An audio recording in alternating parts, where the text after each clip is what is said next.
doing a bit of a full circle. So when the first guys came here, 1838, 1840, they were on enormous slabs of land, like enormous 50, 60,000 acre slabs. And then comes the miners and the mining revolution, and people want their own piece of the world. So it's all broken up, goes into very, very small, unsustainable holdings. And we also then had, after the World Wars, soldier settlement schemes that further broke up large holdings. And in my lifetime, there's most likely been a reconsolidation of family operations getting larger.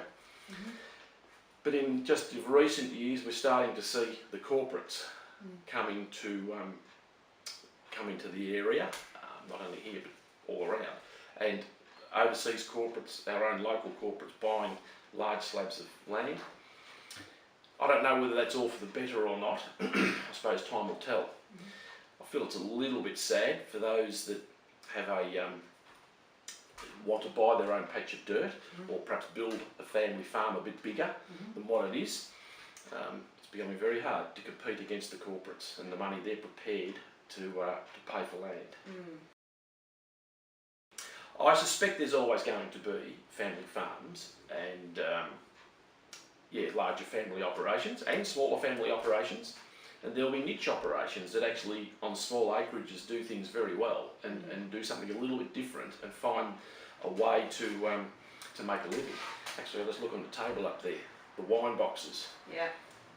Wineries. We didn't have wineries around here by and large 30 years ago, and there's one family that's made must be a pretty good living out of a winery off a relatively small acreage. So things will be a bit different. It has become nearly impossible for a young lad or girl to work their way into a farm now from scratch, unless you sort of have heritage or inheritance or really, really good financial help. It is going to become very hard. This is not just Australia. I've travelled a little bit around the world, New Zealand, Ireland, whatever. It's the same story in all those countries where once upon a time young blokes could work their way into a farm. It's now become almost an impossibility. So I suppose what happens there is if you do have the interest, you will take something on as a service. So you might go into GPS, global GPS systems, and you become an expert at that, or maybe contracting of some sort.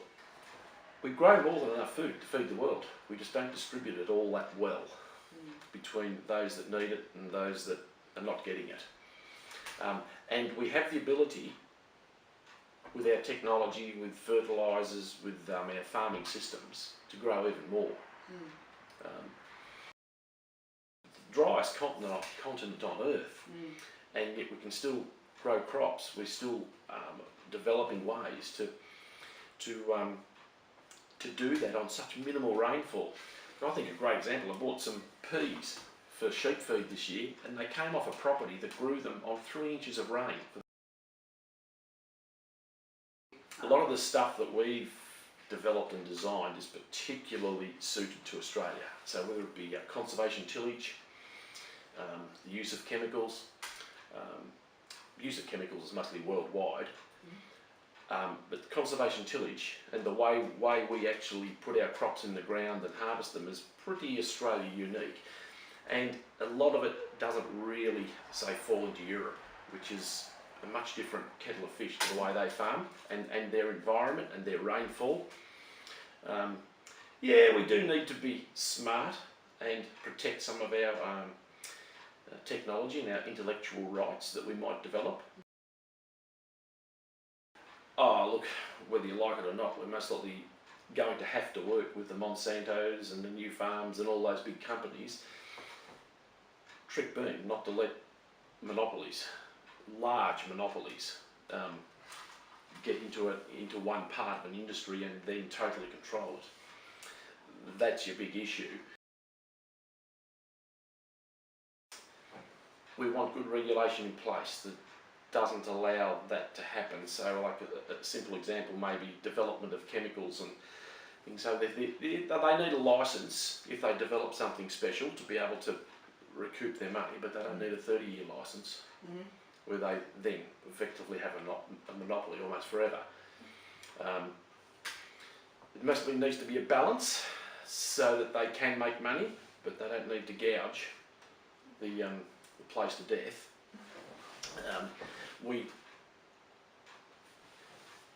With the organics, I personally think organics is all very well, but the world was organic 400 years ago and it couldn't feed itself then. So I don't believe we can't go down the organic road. We have tools in the box of agriculture, whether it be machinery, whether it be chemicals, whether it be burning off stubbles, whether it be ploughing the ground. You need all your tools in the box and you need to use them all judiciously. You don't want to use one tool all the time. I would have thought in this part of the world, our farmers are pretty good. They grow crops where once upon a time we couldn't. We're producing produce, and we can produce more if we have to. If the dollars go up far enough, farmers will grow it. They will find ways to grow it, and they develop ways, whether it be livestock. We'll develop our livestock that perhaps grow more meat as opposed to more wool. In a 30 or 40 year period, we've gone from the merino being a wool producer to now being a wool producer and a meat producer. So they've sort of rejigged the breeding of it a little bit. We're very good at adapting. So I just look at our own personal example. When my wife and I shifted into Clunes in 1991, we bought a house for $90,000. We had 2 incomes, so that was fine. It was quite a doable proposition. That same house that we bought, if it was to hit the market today, will most likely be $450,000, $480,000.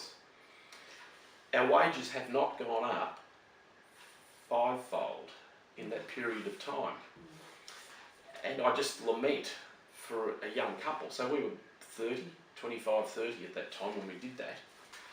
I just lament a young couple today, unless they have really had their nose to the grindstone and have put a bucket full of money away, buying into housing, it's a real major exercise.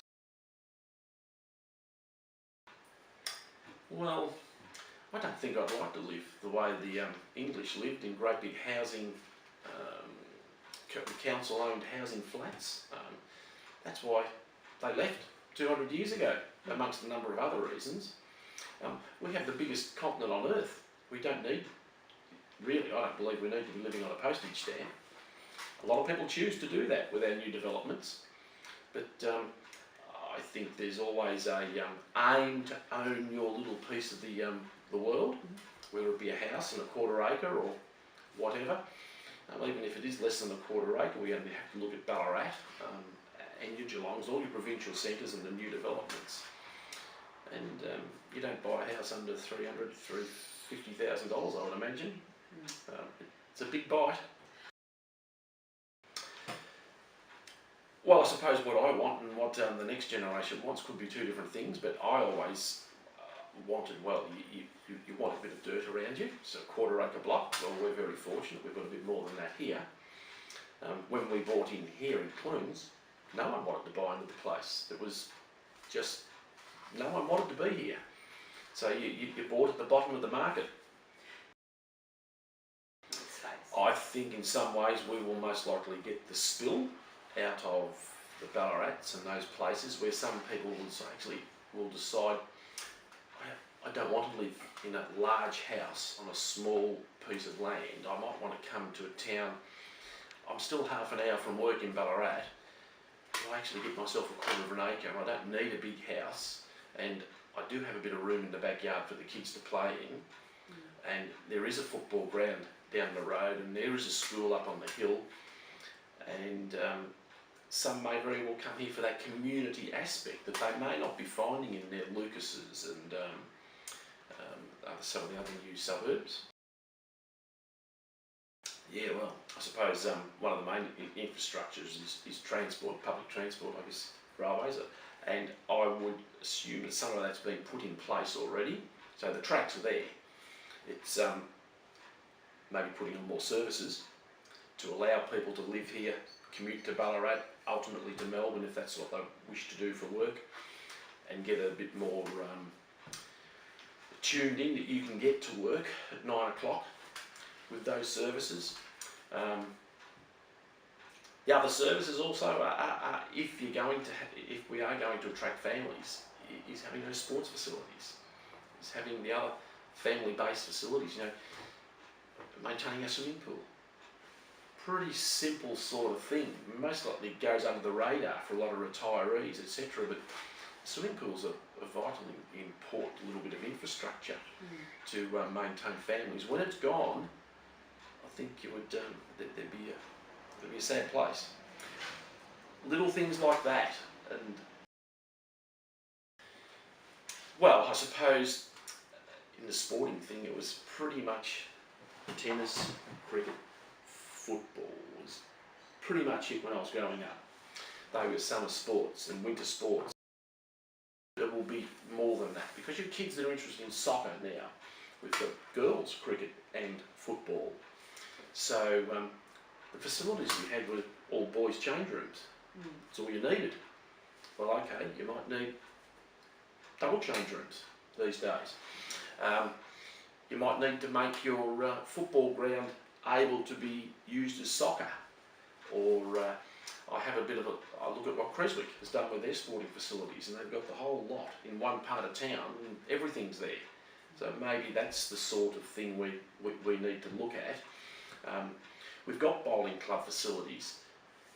They may need to be enhanced a little bit over the journey. With a retiree population, those golf clubs, another one. Or not everyone's interested in sport, but not everyone's interested in art either, or food. All those things create relationships, and at the end of the day, if we don't have relationships, whether it be within your family or whether it be within your neighbours or your town, it becomes a hellishly sad place. We all thrive and we all survive on the interactions we have with other people. However